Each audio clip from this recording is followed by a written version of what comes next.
Hi everybody, I'm Susan Mulvihill. This is my fourth gardening video of 2026 already. In the first two videos, I talked about the vegetable and flower varieties that we're going to grow in our 2026 garden. Last week, I talked about knowing when to start seeds because there's a bit of a trick to that. And so it seems logical that this week's video should be about seed starting itself. So that's the topic for today. In this video, I'm going to show you the basic supplies you need. Then I'll walk you through the steps. And I'll talk about how to harden off your seedlings before you move them out to your garden. This crucial step helps acclimate the plants to the intensity of the sun and the outdoor conditions. Now, before I begin, you might be wondering why starting your own plants from seed is such a great idea. Well, there's actually three very compelling reasons. The first one is that seed starting is a very useful skill to have. All of us should know how to start our own plants from seed. The second reason is because you can grow way more varieties of vegetables, flowers, perennials, and so on than what nurseries and garden centers offer. And the third and really nice reason is that when you start your own plants from seed, it is way cheaper than buying your plants. Seed starting containers are right at the top of the list. You need a container that has drainage holes in the bottom, or you can make the drainage holes. And then you need another container that is large enough to accommodate that first container, and that should not have any holes in it. And the reason for that is because you don't want water to go all over your furniture or your windowsill or under your plant light when you water the seedlings.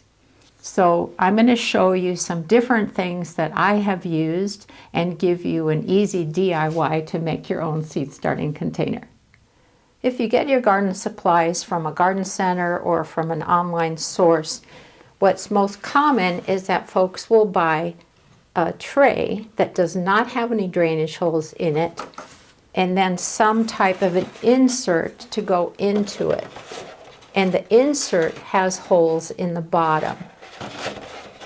Now, a lot of inserts will come as little, what are known as pony packs, and it'll be a whole bunch of them which are perforated so you can break them apart. But you can get that kind of an insert where, if you imagine a whole layer of these being in this tray. So that's one of your options, very easy to find at garden centers and online. I happen to use this one, which is known as a deep root insert, for starting things like corn and beans indoors because I get better germination that way. And so these are really deep and they have a good drainage hole at the bottom. You can also buy heavy-duty plastic trays which will last a lot longer than the black plastic one that I showed you earlier. This is the Grow Ease kit, which I got at Gardener Supply quite a few years ago. I just checked their website and they sell the components of it, but they must be out of the kits right now, so that'd be something that you could check on later. But what I really like about this one is that it has a container at the bottom, no holes, and it has a little platform underneath here, and you fill the bottom part with water. This is what is known as a capillary mat. It looks kind of like felt. And what happens is it wicks up the water from the bottom and waters your seedlings from the bottom up. So then there is this part that you plant, and it has the individual openings with drainage holes in the bottom, I might add. And so you plant them, and then it has a lid that goes on the top, and that's to increase humidity to promote germination. And I'll talk about that more in a moment. So this has been a great kit that I like to use every year. Now, a lot of you know that I am a Greenstock affiliate, and they are the makers of those wonderful vertical planters that I love so much. And last year they came up with a seed starting kit that I really like. As a matter of fact, the seedlings that I produced out of this setup were the most robust that I have ever grown in all the years that I've been doing this. So I thought I should mention it as well. So the kit includes 6 of these individual seed trays, and then they set into a tray that has drainage holes on the bottom, but then they set into this tray that has no holes in the bottom. And they have great drainage holes in the bottom of the individual trays. And then see these slits here? So that helps air prune the roots so that the little seedlings don't get root bound. So that has been a great feature, and I think that's one of the reasons my seedlings did so well last year. So when you put in your germination mix and plant the seeds, you then put on these little humidity domes. And I love how they design them for each individual seed starting tray. So here's how it looks. It's kind of cute, like little greenhouses. So why do I like this so much? Well, I showed you earlier how you could use a seedling flat, and then what you'd be doing is putting a big cover over it. Well, seeds germinate at different rates, and so let's say the seeds in here are way ahead of the rest of these. I can take the lid off once they sprout and still let these guys benefit from these little germination domes. So I think that that is a really good design, having the individual covers. So if you're interested at all, I'm going to put a link to Greenstock in the description of this video on my YouTube channel, and you can take a look at them. Now, I promised you a little DIY project. If you buy your lettuce in the grocery store and it comes in these containers, why not put them to more use rather than just tossing them? So save a couple, punch holes in the bottom of one of them, and then if you punch a couple holes just around this little lip, you can turn it over. This is your germination cover, and you could just take a couple little twist ties and twist them together so they stay in place. Easy peasy. Now, some folks will use a soil blocker, and that's what this gizmo is. And the way it works is you take like a bucket or something, put in some seed starting mix or germination mix, lightly moisten the soil so it holds together, and then you place this down to the bottom of the container and press the handle down, press hard, and then let go. And when you lift this off, there will be individual soil blocks that you plant directly into, rather than using an actual container. Now, I have used this before. It works really well. If I remember correctly, I used it for starting broccoli, and it worked great. I've been mentioning how there are these humidity domes, or you can use a clear plastic bag. And the idea is that once you have planted your seedlings, you've put them in a tray of some sort, you put on a clear plastic dome, which you can find easily at garden centers, or a clear plastic bag. You leave it over the planting until the seeds germinate. I should say the majority of seeds, because you might have multiple things going. You also want to be sure to label your plantings if you're planting more than one thing, so that you remember what's in each container. Let's talk about the soil that you plant your seeds in, because this is really important. You do not want to plant the seeds in garden soil indoors, and that's because the soil might contain some pathogens, and those little seedlings are very delicate, so you want to get them off to the best possible start. So I recommend using seed starting mix, which is also known as germination mix. It's a very light material that I will show you when I go through the steps of starting seeds. and it's sterile. It doesn't need any types of nutrients in it, and it works really well. Once you have planted your seeds, you want to sprinkle a very light layer of milled sphagnum moss. It prevents damping off disease, which is a fungus that can wipe out seedlings very quickly. I've been using this particular product. Now, the old name, which you see on the bag, is No Damp Off. They've changed the name to Succeed Seed Starter, and it's the exact same thing. And it's not something that you're planting the seeds into, you're just sprinkling this very fine layer of the sphagnum moss. And that prevents damp off. In all of the years I have been starting my own plants from seed, I have never had problems with that fungus. So I have No Damp Off in my Amazon store under the seed starting section. And you can also find it on the website of Mosser Lee. I'll put the link to both in the description of this video on my YouTube channel. But I cannot recommend this enough. It's not terribly expensive, and the reason this has the old name on the bag is because that's how long it takes to use up a bag. They changed the name, and I have to keep telling people, okay, now it's called Succeed Seed Starter Mix. So I just wanted to let you know that it's a small expense that you have for your seed starting equipment, and it's totally worth it. One other potential piece of equipment is a seedling heat mat. They're not terribly expensive. You just plug them in the wall and you put your planted flat or container on top of it, and it warms up the soil to a temperature that promotes germination of seeds that require that heat. Your seed packet should indicate when that's a good idea.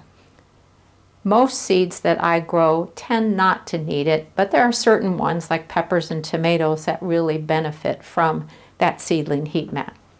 I should also mention that once the seeds have germinated, you can remove the container from the heat mat. And last but not least, light is super important for successfully starting plants from seed. I use an indoor grow light setup called the Stack and Grow system from Gardener's Supply.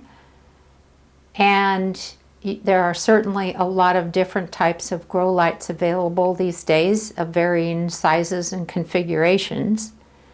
You can start your seeds on a sunny windowsill, but keep in mind that it's not very intense light, and so you will need to keep rotating the seedling containers because the little seedlings are going to be leaning into the light, and the more they lean, the weaker the stems become. So you need to keep a close eye on them and rotate the containers frequently.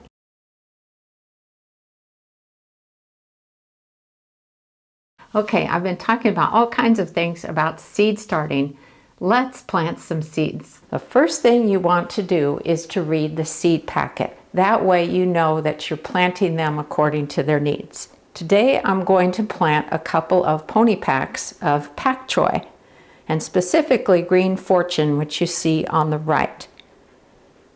The packet on the left is Bopak pak choi, and I'm pretty sure that's our favorite variety. We love using pak choi in salads, side dishes, and stir fries.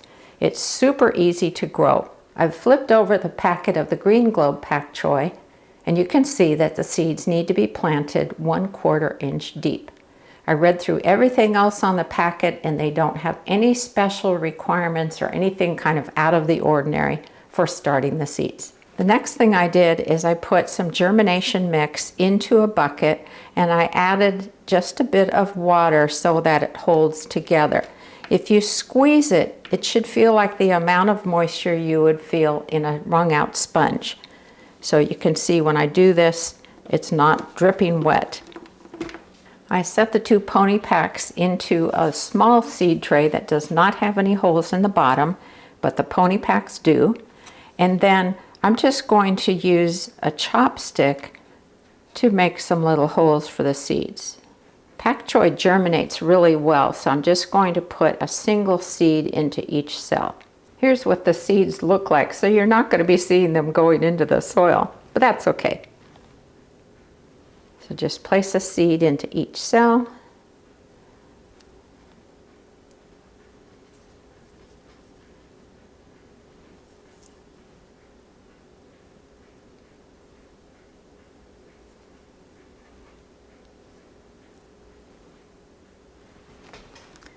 Press down the soil.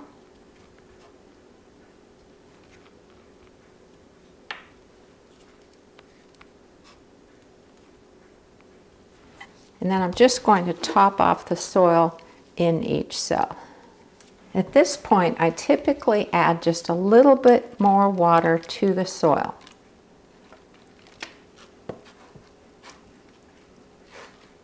There we go. Now, everybody always asks me where I got these bottle top waters, so why don't I address that next? I got them from Amazon, and they just screw onto the top of an empty soda pop bottle. You put in some water. Sometimes I also put in a little bit of plant fertilizer, and it is so easy to water plants.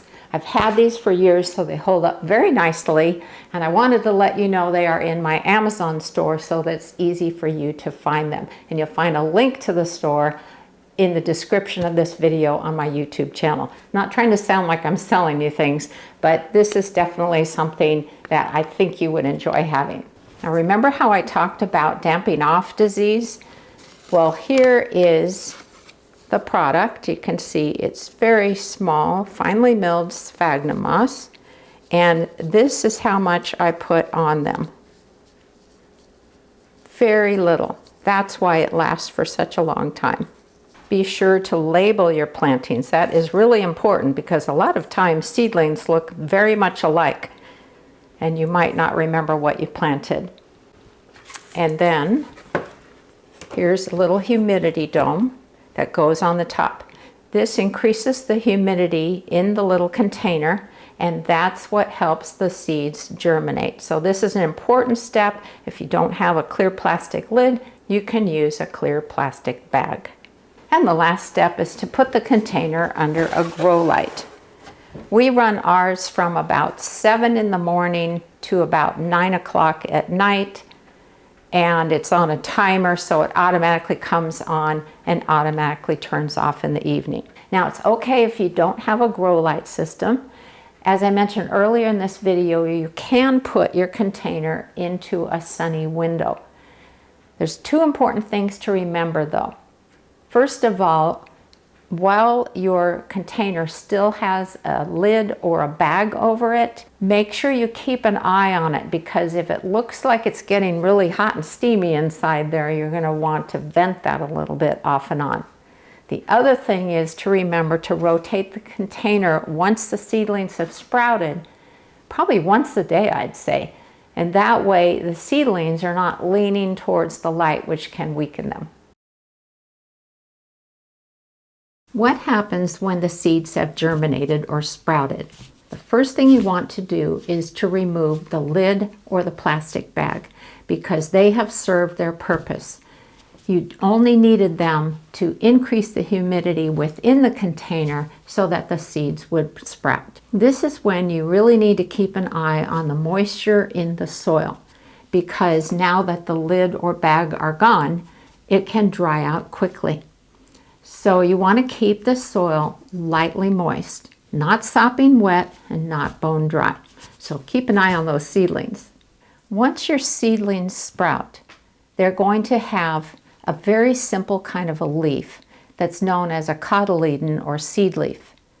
But pretty soon they'll start sprouting new leaves that look like what you would expect to see on that kind of a plant. And that's known as true leaves or mature leaves. Once the plant has a couple of true leaves, you want to give them some fertilizer. And I recommend using Alaska fish fertilizer. It is a liquid concentrate that you dilute in water. And the thing with seedlings is that they're just these little delicate things. You don't want to give them full strength fertilizer. So the label recommends using 2 tablespoons of fertilizer to 1 gallon of water. So what I do for seedlings is I halve that. So I do 1 tablespoon of fertilizer to a gallon of water. So same amount of water, less fertilizer. And I would fertilize them about every 2 weeks or so to see how the plants are looking. But that will really get them off to a great start because that germination mix that you started out with doesn't have nutrients in it.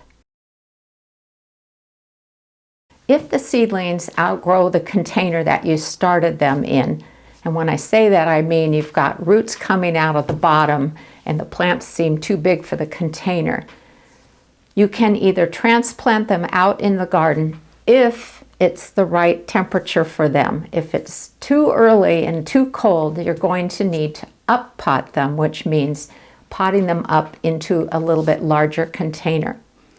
So you need to keep an eye on your seedlings, see how they're doing, and make sure they're not getting too crowded in their pot. Let's talk about hardening off your seedlings before you officially move them out to your garden. A lot of new gardeners or folks who are new to seed starting are not aware of how important this is, but it can make the difference between your plants either dying or being set back terribly and thriving. So I'm going to explain exactly what it is and why this is so important. Now, most folks start their seedlings either indoors under a grow light or indoors with their plants on a windowsill. And the intensity of the sun out in the world is way brighter than either of those 2 light sources. And what can happen is that the seedlings' leaves get burned. This is what it looks like. So it's kind of the same concept as humans getting sunburned. That's not a good thing. So your goal is to gradually expose the seedlings to the sun over the course of about maybe 7 or 8 days. And then they're ready to face the world. Here's how to harden off your seedlings. And this is something that I typically start about a week and a half before they go out into the garden. On the first day, move the seedlings outdoors to an area that's sheltered from direct sun.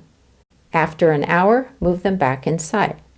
On day 2, do the same routine but for 2 hours, then move them back in. On days 3 to 4, put them outside in an area with part sun for 3 to 4 hours, and then move them back inside. For days 5 to 7, move them into the sun for 5 to 7 hours, and then back in.